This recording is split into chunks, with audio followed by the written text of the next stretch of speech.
जोर से छटपटाया। लात पड़ी, तुम दोनों को तो सजा मिलनी ही चाहिए। बस कर, कितना मारेगी? तुम दोनों भीतर जाओ। दोनों भीतर के कमरे में चले गए।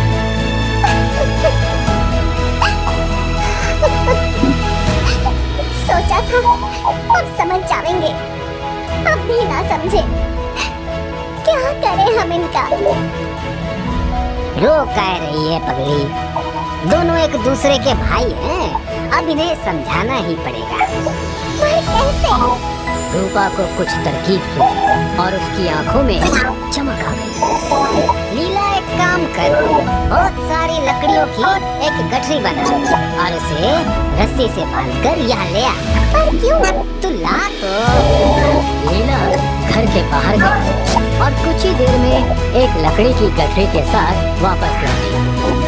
ये लो तुम्हारी लकड़ियों की गठरी। अब मेरे राज दुलारों को बुलाओ। दुलारे नहीं, कपूत है दोनों। अरमान, दरपान। हाँ हाँ, बाबा बुला रहे हैं। दोनों यहाँ, वो लकड़ी का गट्ठर दिख रहा है ना? तुम दोनों में से जो भी उस लकड़ी के गट्ठर को एक साथ तोड़ेगा, मैं उसे बहुत अच्छा इनाम दूंगा। पहले मैं। नहीं, पहले मैं। लीला ने दोनों को घूर के देखा और दोनों शांत हो गए। दर्पण खुश हुआ और उसने वो गट्ठर उठाई। उसने अपनी पूरी ताकत लगाई पर कुछ नहीं हुआ। फिर उसने पैरों का भी इस्तेमाल किया, फिर भी नहीं टूटा।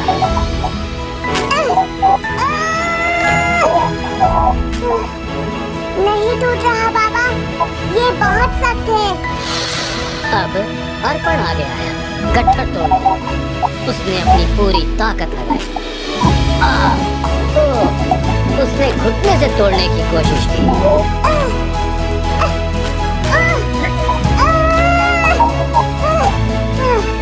क्या हुआ? किसी से भी नहीं टूटा? चलो एक काम करो, उस गट्ठर की रस्सी खोलो। बड़ी आसानी से वो लकड़ी तोड़ दी और दोनों खुश हुए। देखा, एक लकड़ी तुमने कितनी आसानी से तोड़ दी और गट्ठर तुम दोनों भी ना तोड़ पाए। तुम दोनों भी इन लकड़ियों की तरह हो।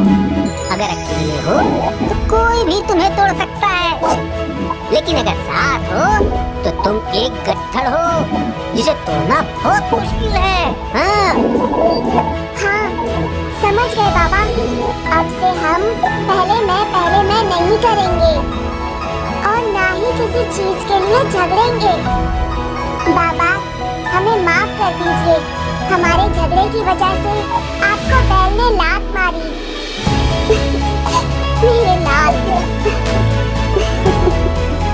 लीला और रूपा ने दोनों को गले लगाया। अर्पण और दर्पण को समझ आ गया कि एकता में शक्ति है।